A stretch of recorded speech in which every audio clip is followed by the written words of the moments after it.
Hello everyone, मैं प्रेम आदित्य चोपड़ा आप सभी को स्वागत करता हूं आपके अपने ही YouTube channel A1 CTET classes में। आज हम लोग जीन पियाजे के बारे में पढ़ने वाले हैं। जीन पियाजे का आज संपूर्ण टॉपिक को कवर करेंगे। सबसे पहले जानेंगे जीन पियाजे का संज्ञानात्मक विकास का सिद्धांत। जीन पियाजे एक मनोवैज्ञानिक थे। उनका जन्म 9 अगस्त सन 1896 को स्विट्जरलैंड में हुआ था। इस विकास का प्रतिपादन जीन पियाजे ने ही किया था। जीन पियाजे ने अपने बच्चों और आस पड़ोस के बच्चों पर ज्ञानात्मक, संज्ञान, मानसिक विकास का अध्ययन किया था। जीन पियाजे के सिद्धांतों को अवस्था का सिद्धांत और विकासात्मक सिद्धांत भी कहा जाता है। जीन पियाजे का मानना है कि जिस तरीके से बच्चों में जैविक परिपक्वता आती है, वैसे वैसे वह वस्तुओं के बारे में अपने दिमाग में धारणा मान लेते हैं। परिभाषा है, बच्चे नन्हे वैज्ञानिक तथा सक्रिय ज्ञान निर्माता हैं, जो कि संसार के बारे में अपने सिद्धांतों की रचना करते हैं। क्वेश्चन में पूछा जाता है कि किस वैज्ञानिक ने बच्चे को नन्हा वैज्ञानिक कहा था। संज्ञानात्मक विकास की अवधारणा कौन सबसे पहला आता है? अनुकूलन यानी एडेप्टेशन। अनुकूलन एक ऐसी प्रक्रिया है जिसके माध्यम से जीव अपने पर्यावरण के साथ तालमेल बिठाते हैं। जैसे कि मनुष्य पर्यावरण के अनुकूल होते हैं, वैसे ही उनका चिंतन भी उन परिवर्तनों के अनुकूल होता है जो भी वे अनुभव करते हैं। अनुकूलन में दो बुनियादी प्रक्रियाएं, समायोजन और समावेश शामिल है। वातावरण के अपने आप को ढालना अनुकूलन कहलाता है। अगर जो बच्चे अपने एनवायरनमेंट यानी पर्यावरण में अपने आप को ढाल लेते हैं, जैसा परिवेश है वैसा बन जाते हैं, तो उसको अनुकूलन कहा गया है। जीन पियाजे के अनुसार संज्ञानात्मक विकास की दो प्रक्रियाओं संतुलन और अनुकूलन से होता है। अनुकूलन में दो उपक्रियाएं समायोजन और आत्मसातकरण शामिल है। अनुकूलन में स्थिति जन्य मांगों को पूरा करने के लिए बच्चे का परिवर्तन शामिल होता है। अब हम लोग जानेंगे आत्मसातकरण और समायोजन। जीन पियाजे एक प्रमुख स्विस मनोवैज्ञानिक हैं, जिन्होंने बच्चों के संज्ञानात्मक विकास को समझने में बहुत बड़ा योगदान दिया है। उन्होंने वर्षों की अवधि में बच्चों का आकलन किया था और साथ ही कहा कि मानव व्यवहार भौतिक पर्यावरण के अनुकूलन का एक कार्य है। जीन पियाजे के संज्ञानात्मक विकास की प्रक्रिया को समझने के लिए आत्मसात करने के लिए समायोजन, आत्मसातकरण, स्कीमा और संतुलन की 4 प्रक्रियाओं का प्रयोग किया था। यानी जीन पियाजे ने बच्चे को समझने के लिए समायोजन, आत्मसातकरण, स्कीमा और संतुलन इसके बारे में प्रयोग किया था। समायोजन और आत्मसातकरण की प्रक्रिया पर्यावरण के साथ होने वाली अंतःक्रियाओं का मूल आधार है। आत्मसातकरण यानी एसिमिलेशन। आत्मसातकरण नई वस्तुओं या विचारों को समझने की मौजूदा क्षमता के साथ समझना है। आत्मसातकरण को हम समावेश भी कह सकते हैं। यह हमारे पहले से मौजूद स्कीमा में जानकारी लेने की प्रक्रिया को संदर्भित करता है। यह वह प्रक्रिया है जिसमें कोई व्यक्ति पूर्व मौजूदा मानसिक संरचना में बिना किसी बदलाव के नई जानकारी लेता है और उसकी व्याख्या करता है। आत्मसातकरण एक ऐसी प्रक्रिया है जिसके माध्यम से एक बच्चा अनुभवों और धारणाओं को मौजूदा संज्ञानात्मक संरचनाओं यानी स्कीमा में अनुकूल करके समझता है। जैसे उदाहरण है, मान लीजिए एक बच्चा जो गाय से परिचित है, एक बच्चा है वो गाय से परिचित है, वह भैंस को देखकर चार पैर वाले जानवर को यानी मौजूदा जो उसका स्कीमा है, गाय के मौजूदा स्कीमा में अधिक जानकारी जोड़कर एक अनुभव के अनुकूलन होगा। मतलब एक बच्चा है जिसने गाय देखी है और वह भैंस को देखकर कहता है कि यह भी एक गाय है, तब हम उसे बताएंगे कि यह एक भैंस है, तो वह अपने आप ही दिमाग में बिठा लेगा कि हर चार पैर वाला जानवर गाय नहीं होती, यह तो भैंस है, क्योंकि इसका रंग ऐसा है और देखने में ऐसी है। अब कक्षा में समझते हैं, जब शिक्षक नई अवधारणाओं का परिचय देते हैं तो वे अवधारणाओं को पहले से मौजूदा इस ज्ञान से जोड़कर आत्मसात करने की प्रक्रिया को सुविधाजनक बनाने का प्रयास करते हैं। अब हम लोग समायोजन के बारे में जानेंगे। एकोमोडेशन होता क्या है? समायोजन एक नई वस्तु के साथ संतुलन करने की प्रवृत्ति, मतलब नई वस्तु में अनुकूल होने के लिए किसी की समझ को बदलना होता है। समायोजन तब होता है जब किसी व्यक्ति को नई स्थिति का उत्तर देने के लिए मौजूदा योजनाओं को बदलना चाहिए। उदाहरण के लिए, बच्चा अपने चूसने के तरीकों को संशोधित करता है और एक नए खिलौने को चूसने को शामिल करता है। क्योंकि नए अनुभव किसी भी मौजूदा स्कीमा में अनुकूल नहीं होते हैं, तो नए अनुभव के अनुकूल होने के लिए एक नए स्कीमा विकसित करना होता है। एक नया स्कीमा बनाने और किसी की मौजूदा संज्ञानात्मक संरचनाओं में संशोधन करने, सोचने और करने की विधियों को समायोजित करने की प्रक्रिया को समायोजन कहा जाता है। अब उदाहरण के द्वारा हम लोग जानेंगे। मान लीजिए अब चेन्नई में छात्रों की एक कक्षा को वर्ष के लगभग 4 मौसम पढ़ा रहे हैं, तो हो सकता है कि उनके पास सर्दियों के मौसम के बारे में स्कीम ना हो, क्योंकि चेन्नई में सर्दी का अनुभव नहीं होता है। इसलिए बच्चों को नई जानकारी को व्यवस्थित करने के लिए एक नया स्कीमा बनाना होगा। मतलब आप चेन्नई शहर में बच्चों को पढ़ा रहे हैं, एक शिक्षक के तौर पर आप उनको पढ़ाएंगे कि भारत में 4 ऋतु होती है। पहला है शीत ऋतु, दूसरा ग्रीष्म ऋतु, तीसरा वर्षा ऋतु, चौथा शरद ऋतु। जब आप उन छात्रों को शरद ऋतु के बारे में बताएंगे, तब उनको यकीन नहीं होगा कि शरद ऋतु भी होती है, यानी कि ठंडा मौसम भी होता है जिसमें हर समय स्वेटर पहनना होता है। और इसी प्रकार वह अपने दिमाग में यह स्कीमा और बना लेंगे कि ऐसा भी एक मौसम होता है जिसमें सर्दी पड़ती है। अब हम लोग जानेंगे संतुलन के बारे में, इक्विलिब्रेशन। जीन पियाजे पहले ऐसे मनोवैज्ञानिक थे जिन्होंने संज्ञानात्मक विकास का व्यवस्थित अध्ययन किया था।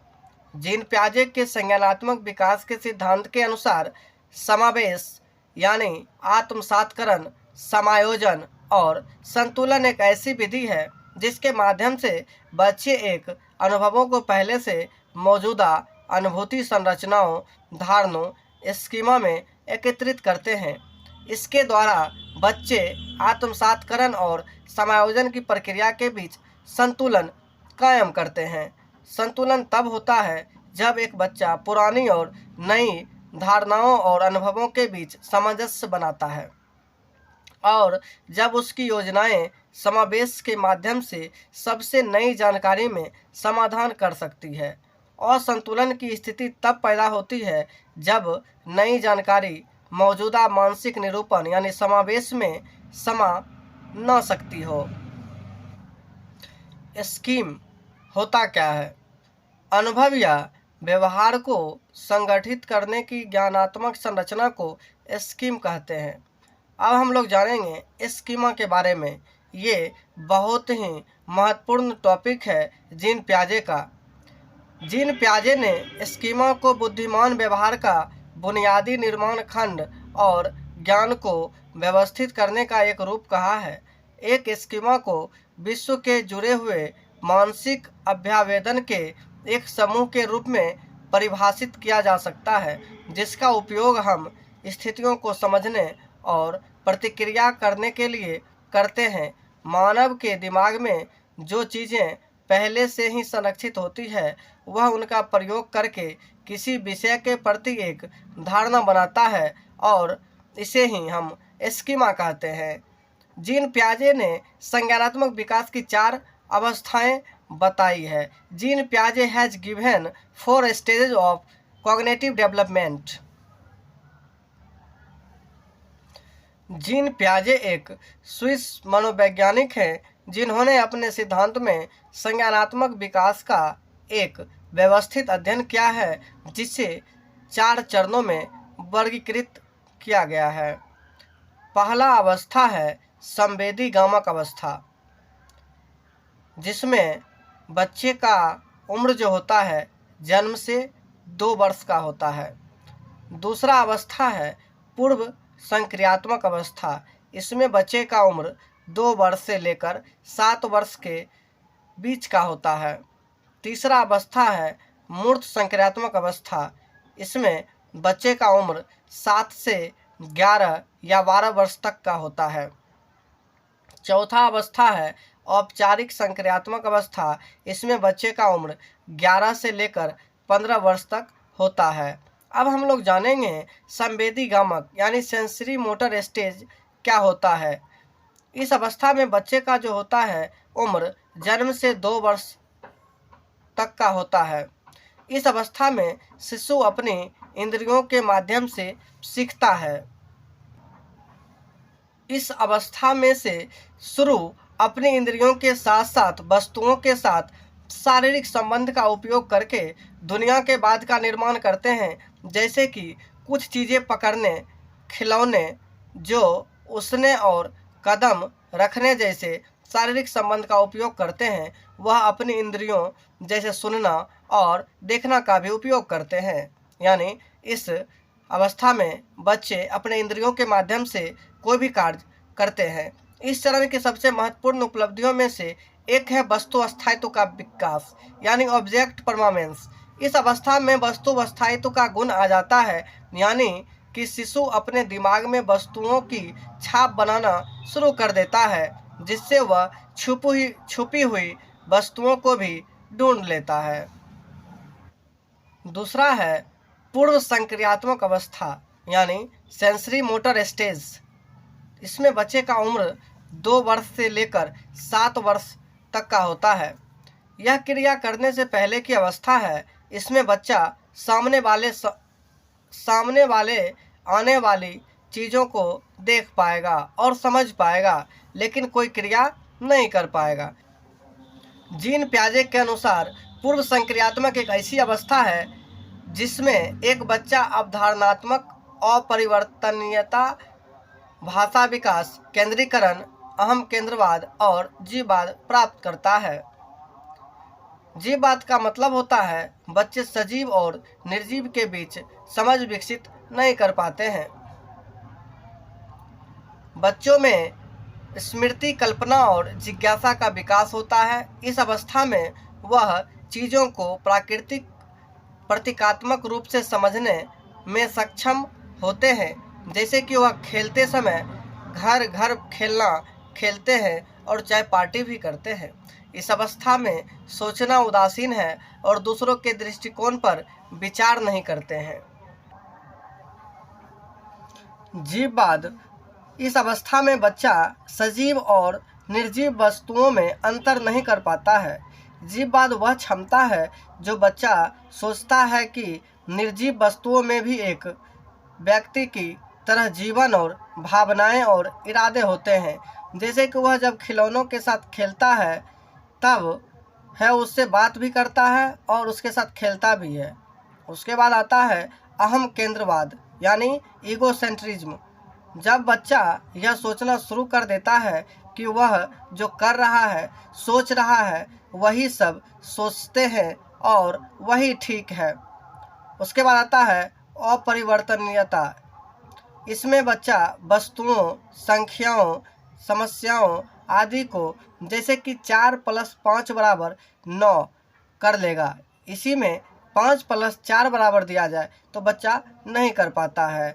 उसके बाद आता है मुद्रा संप्रत्यय यानी करेंसी कॉन्सेप्ट। भार, ऊंचाई, दूरी आदि की धारणा की कमी इसी अवस्था में होती है। जैसा कि यदि आप बच्चे के सामने 100 के नोट रख देंगे और एक तरफ चिल्लर रख देंगे तब उसमें से वह चिल्लर को ही उठाएगा, क्योंकि वह देखने में ज़्यादा लगते हैं। उसके बाद आता है केंद्रीकरण। जब बच्चा किसी वस्तु की सारी विशेषताओं को छोड़कर केवल एक विशेषता पर ध्यान देता है, वह अवस्था केंद्रीकरण कहलाती है। जैसा कि अगर बच्चे को आप मोबाइल देते हैं तो सिर्फ वह एक ही काम करता है, जैसे कि सिर्फ गेम खेलना या फिर सिर्फ और सिर्फ एक संगीत सुनना, तो बच्चे इस अवस्था में सिर्फ और सिर्फ केंद्रीकरण कर पाते हैं। तीसरा आता है मूर्त संक्रियात्मक अवस्था, कंक्रीट ऑपरेशनल स्टेज। इसमें बच्चे का उम्र 7 वर्ष से लेकर 11 वर्ष तक का होता है। मूर्त संक्रियात्मक अवस्था में बच्चा सामने रखी हुई चीज़ों को देखकर ही कुछ कर सकता है या उस पर चिंतन करना शुरू कर देता है। इस अवस्था में अपलटावी, जीववाद, मुद्रा, भार आदि की धारणा का गुण आ जाता है। अपने स्वयं के विचारों और दूसरों के विचारों के बीच अंतर करने की क्षमता आ जाता है। बच्चे वस्तुओं को उनकी संख्या, द्रव्यमान आदि के आधार पर वर्गीकृत कर सकते हैं। बच्चे वस्तुओं और घटनाओं के बारे में तार्किक रूप से सोचने की क्षमता रखते हैं। ये सब विशेषताएं मूर्त संक्रियात्मक अवस्था में आ जाता है। इसमें बच्चे का उम्र 7 वर्ष से लेकर 11 वर्ष तक के बीच का। जीन पियाजे का 4th नंबर स्टेज है औपचारिक संक्रियात्मक अवस्था यानी फॉर्मल ऑपरेशनल स्टेज। इसमें बच्चे का उम्र 11 से 15 वर्ष तक होता है। औपचारिक संक्रियात्मक अवस्था संज्ञान की सर्वोच्च अवस्था होती है और यह अवस्था पियाजे के वर्गीकरण की चौथी अवस्था है, जो लगभग 11 वर्ष की आयु से शुरू होती है और लगभग 15 वर्ष की आयु तक जारी रहती है। मूर्त संक्रियात्मक में बच्चे को मुख्य रूप से 4 महत्वपूर्ण संज्ञानात्मक प्रक्रियाओं की अवस्था आवश्यक होती है। उनके नाम निम्नलिखित हैं: मानसिक प्रतिनिधित्व, संरक्षण, वर्ग समावेश और चौथा है बहुवर्गीकरण। इसमें बच्चा अमूर्त और वैज्ञानिक चिंतन करने लग जाता है। यह सबसे महत्वपूर्ण अवस्था होती है जहां मानसिक क्षमताओं को अधिकतम स्तर तक विकास किया जा सकता है और काल्पनिक और निगमनात्मक तर्क के लिए सक्षम है। अमूर्त रूप से सोचने पर आसान ज्ञान और समस्या का हल करने की क्षमता होती है। निगमनात्मक तर्कना, इसमें बच्चा नियमों के ऊपर तर्क करने लगता है, जैसे कि गणित के सवाल मन में ही हल कर देते हैं क्योंकि नियम पता होता है। तो आज हम लोगों ने जीन पियाजे के संपूर्ण थ्योरी को पढ़ा, जो कि हर एक एग्ज़ाम में, जितना टीचिंग एग्ज़ाम में है उसमें 4 से 5 अंक ज़रूर पूछे ही जाते हैं। इसीलिए जीन पियाजे का टॉपिक पढ़ना बहुत ही महत्वपूर्ण हो जाता है। आज के लिए बस इतना ही। मिलते हैं नेक्स्ट वीडियो में। अगर आपको ये वीडियो अच्छा लगे तो लाइक, सब्सक्राइब एंड शेयर ज़रूर करें। तब तक के लिए जय हिंद।